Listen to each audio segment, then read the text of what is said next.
ಪ್ರಸ್ತುತ ಸನ್ನಿವೇಶದಲ್ಲಿ ಗೋಹತ್ಯೆ ನಿಷೇಧ ಮಾಡಿದ್ದಾರೆ, ಅದು ನಾವು ವೆಲ್ಕಮ್ ಮಾಡ್ತೇವೆ. ಆದರೆ ಉಡುಪಿ ಜಿಲ್ಲೆಯಲ್ಲಿ ಕಾರ್ಕಳ ತಾಲೂಕಿನಲ್ಲಿ ಹಟ್ಟಿಗೆ ನುಗ್ಗಿ ಗೋಕಳ್ಳತನ ಮಾಡ್ತಿದ್ದಾರೆ. ಅದು ಉಡುಪಿ ಜಿಲ್ಲೆಯಲ್ಲಿ ಕಾರ್ಕಳದಲ್ಲಿ ಹೈಯೆಸ್ಟ್ ಆಗಿರುವಂಥದ್ದು ಪ್ರಕರಣಗಳಿದ್ದಾವೆ. ಅದಕ್ಕೆ ಈಗ ಸರ್ಕಾರ ಬಿಜೆಪಿ ಒಂದೇ ನಿಮಿಷ ಒಂದು ಇಂಟರ್ವ್ಯೂ ಆಗ್ಬಿಡ್ಲಾ? ಒಂದು ಇಂಟರ್ವ್ಯೂ ಒಂದು ಕಂಪ್ಲೀಟ್ ಆಮೇಲೆ ಮಾಡಿ. ನಿಮ್ಮ ಮುಂದುವರಿಸಿ. ನಿಮ್ಮ ಸಹಾಯಕ್ಕೆ ಬರ್ತಾ ಇದ್ದೀನಿ. ನಿಮ್ಮ ಸಹಾಯಕ್ಕೆ ಬರ್ತಾ ಇದ್ದೀನಿ. ಶೆಟ್ರೆ ನಿಮ್ಮ ಸಹಾಯಕ್ಕೆ ಬರ್ತಾ ಇದ್ದೀನಿ. ಹಿಂದ್ಗಡೆ ಸೈಲೆಂಟ್ ಆಗಿರಪ್ಪ. ಯಾರೇ ಅದು? ನೀವು ಉಡುಪಿ ಜಿಲ್ಲೆನಲ್ಲಿ ಕಾರ್ಕಳ ಹೈಯೆಸ್ಟ್ ಅಂತಂದ್ರಲ್ಲ, ಒಂದು ಎಷ್ಟು ಬಗ್ಗೆ ನಾನು ಹೇಳ್ತೀನಿ. ಸಂಖ್ಯೆ ಹೇಳಬಲ್ಲಿರಾ? ಉಡುಪಿ ಜಿಲ್ಲೆಯಲ್ಲಿ ಕಾರ್ಕಳದಲ್ಲಿ ಯಾಕೆ ಹೇಳಿದಂತೆ ಸಂಖ್ಯೆ ಹೇಳಬಲ್ಲಿರಾ ಎಷ್ಟು? ನಿಮ್ಮ ಹಿಂದುತ್ವದ ನಾಯಕರು, ನಿಮ್ಮ ಗುರುಗಳೇ ಆದಂತ ಮುತಾಲಿಕ್ ಅವರು ಬಂದ ಮೇಲೆ ಅವರು ಈ ಮಾತನ್ನೇ ಪ್ರಸ್ತಾಪ ಮಾಡ್ತಾರೆ. ಈಗ ನಾವು ಕಾಂಗ್ರೆಸ್ನವರು ಹೇಳಿದ್ರೆ ನಾವು ರಾಜಕೀಯಗೋಸ್ಕರ ಹೇಳಿದಂತೆ ಆಗ್ಬೋದು. ಆದ್ರೆ ಹಿಂದುತ್ವದ ನಾಯಕರು ಅವ್ರ ಕಾರ್ಯಕರ್ತರೇ ಹೇಳ್ತಾರೆ ಕಾರ್ಕಳದಲ್ಲೇ ಹೈಯೆಸ್ಟ್ ಗೋಕಳ್ಳತನ ಆಗ್ಬೋದು. ಯಾವ ಬೋಳಿ ಮಗ ಹೇಳಿದ್ರಿ? ಏನ್ರಿ ಅದು ಮಾತಾಡೋದು? ಏನ್ ಮಾತಾಡ್ತಾರ್ರಿ? ಯಾವನ್ರಿ ಅವನು? ಎಷ್ಟು ಪವರ್ಫುಲ್ ಮಿನಿಸ್ಟರ್ ಆಗಿದ್ದು ಪೊಲಿಟಿಕಲ್ ಸ್ಟೇಟ್ಮೆಂಟ್ ಅವ್ರು ಕೇಳ್ತಾ ಇದ್ದಾರೆ. ಅವ್ರ ಗೋಕಳ್ಳತನ ಆಗ್ತಿಲ್ಲ ಅಂತ ನಿರಾಕರಿಸ್ತಾ ಇಲ್ಲ. ಕಾರ್ಕಳದಲ್ಲೇ ಹೈಯೆಸ್ಟ್ ಅನ್ನೋದು ಅಲ್ಲ ಸರ್. ನಾನು ಆ ಗೋಕಳ್ಳತನ ಮಾಡಿದಂತ ಮನೆಯವರಿಗೆ ಇವರೇ ಹೋಗಿ ಗೋದಾನ ಮಾಡಿ ಬಂದಿದ್ದಾರೆ. ಈ ಪ್ರಕರಣಗಳು ಜಾಸ್ತಿ ಆದಷ್ಟು ಇವರು ಗೋಹತ್ಯೆ ಮಾಡಿ ಏನ್ ಪ್ರಯೋಜನ? Good question. You are a good question. ಇವ್ರು ಗೋದಾನ ಮಾಡಿ ಏನ್ ಪ್ರಯೋಜನ? ನಿಷೇಧ ಮಾಡಿ ಏನ್ ಪ್ರಯೋಜನ? ಗೋದಾನ ಮಾಡಿ ಏನ್ ಪ್ರಯೋಜನ ನಾ ಕೇಳುದು. ನನಗೆ ಬಹಳ ಖುಷಿ ಮತ್ತು ನಮ್ದು ಇಷ್ಟು ವರ್ಷದ ಹೋರಾಟ ಇವತ್ತು ನಿಮ್ಮ ಪ್ರಶ್ನೆಯ ಮುಖಾಂತರ ಉತ್ತರ ಸಿಕ್ತು ಅಂತ ಅನ್ಕೋತೇನೆ. ಯಾಕೆಂದ್ರೆ ಕಾಂಗ್ರೆಸ್ನವರು ಇದು ಗೋವಿನ ಬಗ್ಗೆ ಎಷ್ಟು ಮಾತಾಡ್ತಿದ್ದೀರಿ ಅಂದ್ರೆ ಖುಷಿ ನಂಗೆ. ಯಾಕೆ ನೀವು ಕಾಂಗ್ರೆಸ್ ನೀವು ಹೇಳ ತನಕ ಸುಮ್ಮನೆ ಕೇಳಿದಿನಲ್ಲ ನಾನು. ಕಾಂಗ್ರೆಸ್ನವ್ರು ಇವತ್ತು ಗೋಹತ್ಯೆಯ ಬಗ್ಗೆ ಬಹಳ ಖುಷಿ ಪಡ್ತಿದ್ರು. ನಂಗೆ ಬಹಳ ಖುಷಿ. ವೆರಿ ಗುಡ್ ಅಪ್ಪ, ವೆರಿ ಗುಡ್. ಈ ಕಾಲದಲ್ಲೂ ಇಂಥ ಹುಡುಗರಿದ್ದಾರೆ ಅಂದ್ರೆ ನನ್ಗೆ ಆಶ್ಚರ್ಯ ಆಗತ್ತೆ ಕಣ. ಈ ಶಿಸ್ತು ನನ್ಗೆ ಬೇಕಾಗಿರೋದು. ಎರಡನೇದು, ಇವತ್ತು ಹಿಂದುತ್ವದ ಭಾಷಣ ಮಾಡ್ಲಿಕ್ಕೆ ಹೋಗ್ತಾ ಇರುವಂತ ಪ್ರಮೋದ್ ಮುತಾಲಿಕರ ಎಲ್ಲ ಸಭೆಗಳಲ್ಲಿ ಕಾಂಗ್ರೆಸ್ಸಿಗರು ಕೂರ್ತಾ ಇರೋದು ನಂಗೆ ಬಹಳ ಖುಷಿ. ಯಾಕೆಂತಂದ್ರೆ ನಿಮಗೆ ಹಿಂದುತ್ವದ ಪಾಠ ಸ್ವಲ್ಪ ಕೇಳಿಸ್ಕೋಬೇಕು ಅಂತ. ಇನ್ನೂ 4 ಸಭೆಗಳಲ್ಲಿ ಹೋಗಿ ಕೇಳಿಸ್ಕೋಬೇಕು ನೀವು. ಯಾಕೆಂದ್ರೆ ಖುಷಿ ನಂಗೆ. ಇವತ್ತೆಲ್ಲ ನಾಳೆ ಹಿಂದುತ್ವಕ್ಕೆ ಬದಲಾಗ್ತಿದ್ದೀರಾ ಅಂತಲ್ಲ, ನಾನು ಅದಕ್ಕೆ ಹೇಳಿದ್ದು ಇವತ್ತೆಲ್ಲ ನಾಳೆ ನೀವೆಲ್ಲರೂ ಕೂಡ ನಮ್ಮ ಜೊತೆಗೆ ಬರಬೇಕು ಅಂತ. ಒಂದು. ಎರಡನೇದು, ಗೋಹತ್ಯೆ ನಿಷೇಧ ಕಾನೂನು ಆಗ್ಲಿಕ್ಕಿಂತ ಮುಂಚೆ ನಾನು ಯಾವಾಗಲೂ ಹೇಳಿದ್ನಲ್ಲ, ನಿಷೇಧ ಆಗಲಿಲ್ಲ, ಕಾನೂನು ತರಲಿಲ್ಲ, ತಂದಿದ್ದೇವೆ. ನನ್ನ ಮೇಲೆ ಆಣೆ ಇಟ್ಟೇಳು. ನನ್ನ ಮೇಲೆ ಆಣೆ ಇಟ್ಟೇಳು. ಆಮೇಲೆ ಅದನ್ನ ಎಲ್ಲಿ ತಗೊಂಡೋಗ್ಬೇಕ್ರಿ ಅಂತ ಪ್ರಶ್ನೆ ಕೇಳ್ತಾ ಇದ್ರಿ. ನಾವು ಇವತ್ತು ಅದನ್ನ ಗೋಶಾಲೆಗಳನ್ನು ಮಾಡಿದ್ದೇವೆ. ಆಯ್ತು, ಅದ್ರ ನಡುವೆಯೂ ಇನ್ಯಾರೋ ಕಲ್ಪ್ರಿಟ್ಗಳು ಅಕ್ರಮ ಸಾಗಾಣಿಕೆ ಮಾಡ್ತಾ ಇದ್ರೆ 100% ಆ್ಯಕ್ಷನ್ ಮಾಡೇ ಮಾಡ್ತೇವೆ. ನೀವು ಜಾಸ್ತಿ ಆಗಿದೆ ಅಂತ ನೀವು ಸುಮ್ಮನೆ ಭಾಷಣ ಮಾಡೋದ್ರ ಬದಲು ಎಷ್ಟಾಗಿದೆ ಎನ್ನುವಂಥ ಸ್ಟೇಷನ್ ವೈಸ್ ನನಗೆ ಘಟನೆಗಳನ್ನು ನಿಮ್ಮ ಹತ್ರ ಏನಾದ್ರು ಮಾಹಿತಿ ಇದ್ರೆ ನಂಗೆ ಕೊಡಿ. ಇಲ್ಲಾಂದ್ರೆ ನಾನೇ ನನ್ನ ಮಾಹಿತಿ ತಗೊಳ್ತೇನೆ. ಅಕಸ್ಮಾತ್ ಇನ್ನೂ ಬಿಗಿ ಮಾಡಬೇಕು ನಂಗಿದ್ರೆ ನಾವು ಅದರಲ್ಲಿ ಹಿಂದೆ ಸರ್ಕೊಳ್ಳೋ ಪ್ರಶ್ನೆ ಇಲ್ಲ. Sir super sir. ನೀವು ಕುಮಾರಸ್ವಾಮಿ ಅವರು ಇತ್ತೀಚೆಗೆ ಹಾಕಿದ್ದು ಒಂದು ಬಾಂಬ್ ಅಲ್ವಾ ಸರ್ ಅದು? ಬ್ರಾಹ್ಮಣ ಮುಖ್ಯಮಂತ್ರಿಯನ್ನು ಮಾಡುವ ಚರ್ಚೆ RSSನಲ್ಲಾಗಿದೆ. ಪ್ರಹ್ಲಾದ್ ಜೋಶಿ ಅವರು ಮುಖ್ಯಮಂತ್ರಿ ಆಗ್ತಾರೆ. ಅವರದ್ದು ಪೇಶ್ವೆ ಸಂತಾನ, ಏನು ಗೋಡ್ಸೆ DNA ಇತ್ಯಾದಿ. ನಿಜವಾಗ್ಲೂ ಆ ರೀತಿಯ ಚರ್ಚೆ ಆಗಿದೆ RSSನಲ್ಲಿ.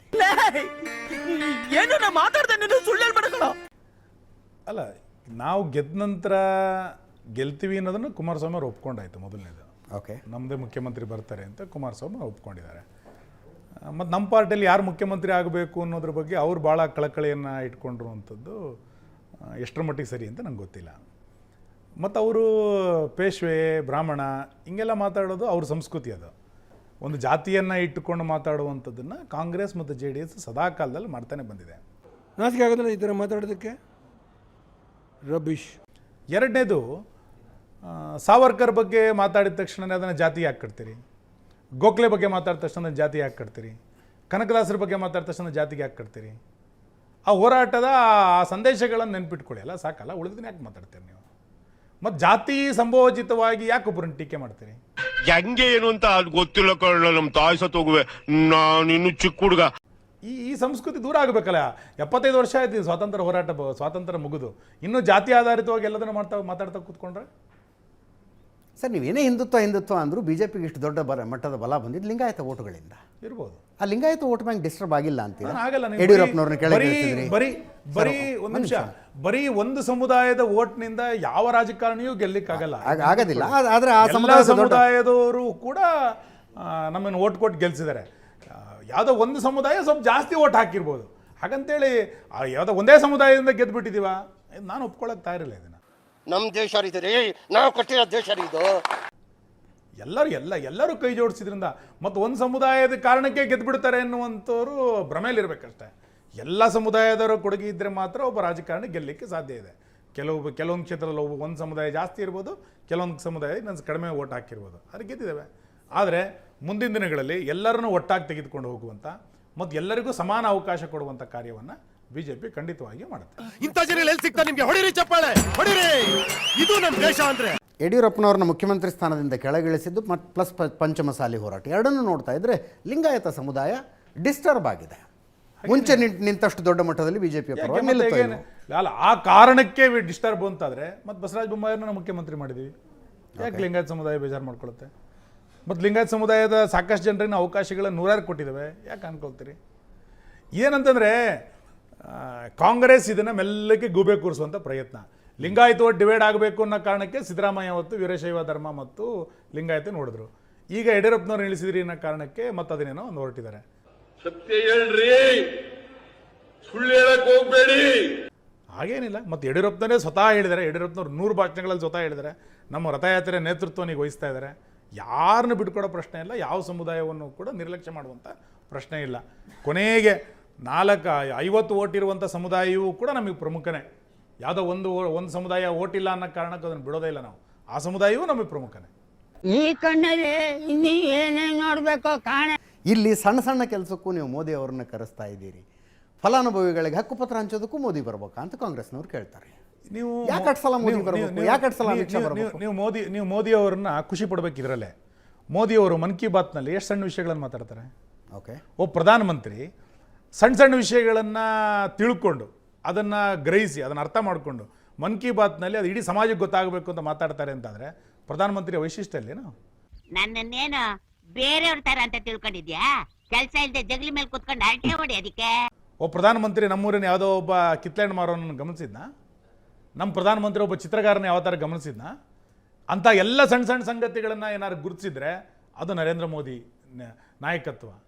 ಹಾಗೆ ನರೇಂದ್ರ ಮೋದಿನ ಕರಿತೇವೆ ನಾವು, ತಪ್ಪೇನಿದೆ? ಇನ್ನೂ 10 ಸರಿ ಕರೆಸ್ತೇವೆ ರೀ, ತಪ್ಪೇನಿದೆ? ಅವರ ಜನಪ್ರಿಯತೆ ಮೇಲೆ ಓವರ್ ಡಿಪೆಂಡೆಂಟ್. ನಮ್ಮೊಂದು ನಾಯಕತ್ವ ಅವ್ರ ಜನಪ್ರಿಯತೆ ಮೇಲೆ ನಡೆಸ್ತೇವೆ. ಹಂಗ ನಿಮ್ಗೆ ಯಾರು ನೀವು ರಾಹುಲ್ ಗಾಂಧಿ ಕರ್ಕೊಂಬಂದ್ರೆ ನೀವು ಗೆಲ್ಲಿಕ್ಕೆ ಸಾಧ್ಯ ಇಲ್ಲ. ಹಂಗ ನೀವು ಕರ್ಕೊಂಬರೋ ಪ್ರಶ್ನೆನೇ ಇಲ್ಲ. ನಮಸ್ಕಾರ ಸ್ನೇಹಿತರೆ. ಇಂದಿನ ಕರ್ನಾಟಕ ರಾಜಕೀಯದಲ್ಲಿ ಒಂದು ದೊಡ್ಡ ಪ್ರಶ್ನೆ ಎಲ್ಲರನ್ನೂ ಕಾಡ್ತಿದೆ. ಅದೇನಪ್ಪಾ ಅಂದ್ರೆ, ಲಿಂಗಾಯತ ಸಮುದಾಯ ಬಿಜೆಪಿಯಿಂದ ದೂರವಾಗುತ್ತಿದೆಯೇ ಎಂಬುದು.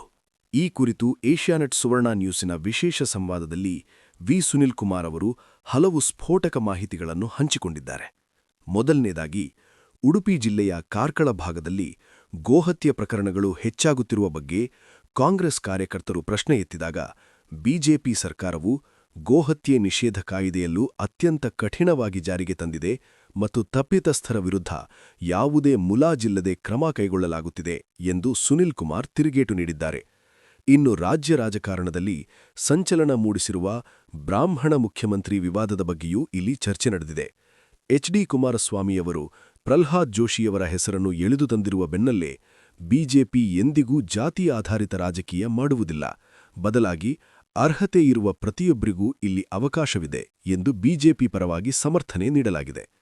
ಅತಿ ಮುಖ್ಯವಾಗಿ ಬಿಎಸ್ ಯಡಿಯೂರಪ್ಪ ಅವರನ್ನು ಮುಖ್ಯಮಂತ್ರಿ ಸ್ಥಾನದಿಂದ ಕೆಳಗಿಳಿಸಿದ್ದು ಲಿಂಗಾಯತ ಮತಬ್ಯಾಂಕ್ ಮೇಲೆ ಹೊಡೆತ ನೀಡಿದೆಯೇ ಎಂಬ ಚರ್ಚೆಗೆ ಉತ್ತರಿಸುತ್ತಾ, ಬಸವರಾಜ ಬೊಮ್ಮಾಯಿಯವರು ಲಿಂಗಾಯತ ಸಮುದಾಯದವರೇ ಆಗಿದ್ದು ಅಭಿವೃದ್ಧಿಯ ಮಂತ್ರದೊಂದಿಗೆ ಸಮುದಾಯವು ಬಿಜೆಪಿಯ ಬೆನ್ನಿಗೆ ಗಟ್ಟಿಯಾಗಿ ನಿಂತಿದೆ ಎಂದು ವಿಶ್ವಾಸ ವ್ಯಕ್ತಪಡಿಸಿದ್ದಾರೆ.